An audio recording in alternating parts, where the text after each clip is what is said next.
আসসালামু আলাইকুম।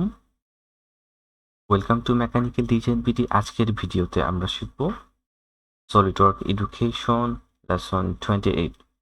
যারা বাংলা ভাষায় কথা বলেন, যাদের মাতৃভাষা বাংলা, তাদের জন্য খুবই হেল্পফুল হবে বলে আশা করছি। যারা একদম শুরু থেকে শিখতে যাচ্ছেন সলিডওয়ার্ক, যারা মেকানিক্যাল ডিপার্টমেন্টে পড়ালেখা করেন, যাদের চিন্তা ভাবনা মেকানিক্যাল ইঞ্জিনিয়ার হওয়া, তাদের জন্য অবশ্যই অতি প্রয়োজনীয় একটি দিক হচ্ছে ডিজাইন শেখা। তো চলুন শুরু করা যাক। এখানে আমরা প্রথমে দেখে নিব ড্রয়িং শিটটি। এখানে আইসোমেট্রিক থেকে সহজে বুঝতে পারতেছি যে বস্তুটা কেমন হবে। তাছাড়া আমরা আইসোমেট্রিকের যে তিনটা স্ট্যান্ডার্ড ভিউ রয়েছে, top plane, front plane, right plane, এগুলো থেকেও আমরা আইডিয়া করতে পারতাম এবং অঙ্কন করতে পারতাম। তো দেখে নিব এখানে মেজারমেন্টগুলো। এখানে টোটাল লেন্থ হবে 70 এবং প্রস্থ হবে 40। এখানে অ্যাঙ্গেল রয়েছে 45 ডিগ্রি, যেটা হবে এখানে, এবং নিচের থিকনেস হবে 10 মিলিমিটার এবং নিচের থিকনেস থেকে উপর পর্যন্ত হবে 30 মিলিমিটার। এখানে একটা সার্কেল হবে 20 মিলিমিটার। তো চলুন শুরু করা যাক।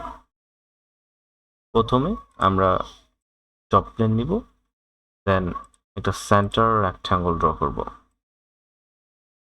ওকে, তারপর ডাইমেনশন দিব 70, দেন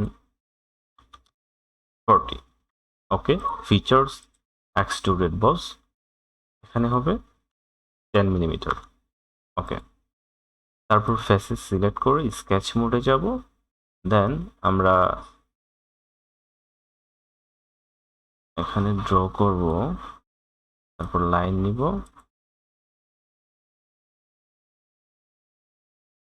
ওকে ওকে, সরি, তো হ্যাঁ, তারপর ডাইমেনশন দিব, এখানে হবে 20 মিলিমিটার। দেন এখানে 40 ডিগ্রি অ্যাঙ্গেল, এটা হবে 10 মিলিমিটার।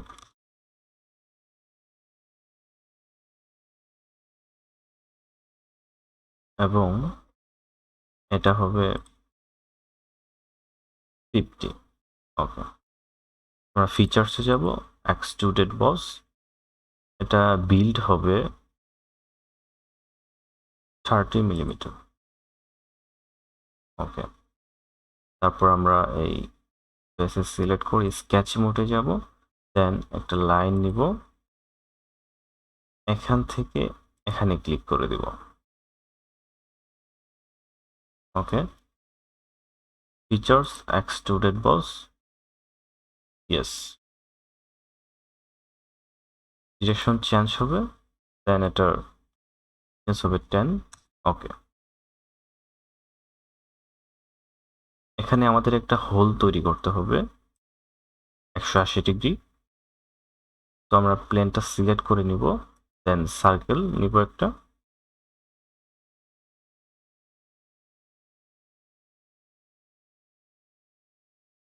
টোয়েন্টি মিলিমিটার এক্সট্রুডেড কাট।